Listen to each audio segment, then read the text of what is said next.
جادو کی وجہ سے، نظر بد کی وجہ سے، برے تعویذوں کی وجہ سے، حسد کی وجہ سے۔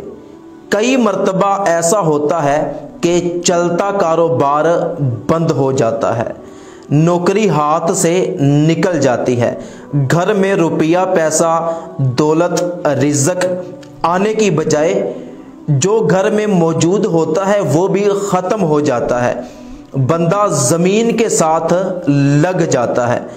تو کبھی آپ کے ساتھ ایسا ہو تو یقیناً یہ حسد، نظر، برے تعویذوں کے اثرات کی وجہ سے ہوتا ہے۔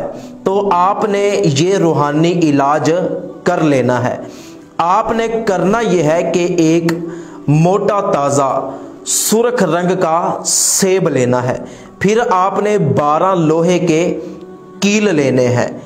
آپ نے ہر لوہے کے کیل پر اللہ پاک کے یہ 2 بابرکت نام یا قادر یا قابض پڑھ کر اس کیل کو اس سیب میں ٹھونک دینا ہے۔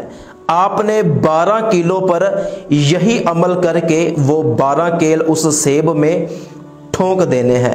جب آپ یہ عمل کر لیں، اس کے بعد آپ نے وہ سیب اپنے گھر میں اس جگہ پر رکھنا ہے کہ جہاں پر چیونٹیاں، کیڑے مکوڑے اس سیب کو کھا نہ سکیں۔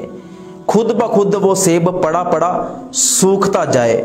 تو وقت گزرنے کے ساتھ جیسے جیسے وہ سیب خشک ہوتا جائے گا، سوکھتا جائے گا، تو انشاءاللہ عز و جل نظر بد، جادو ٹونے، حسد، برے تعویذوں کے اثرات ختم ہوتے جائیں گے۔ آپ کا کاروبار چلنا شروع ہو جائے گا، آپ کو نوکری مل جائے گی، گھر میں رزق، روپیہ پیسہ خوب آئے گا، اور انشاءاللہ عز و جل آپ کے گھر میں خوشحالی آ جائے گی۔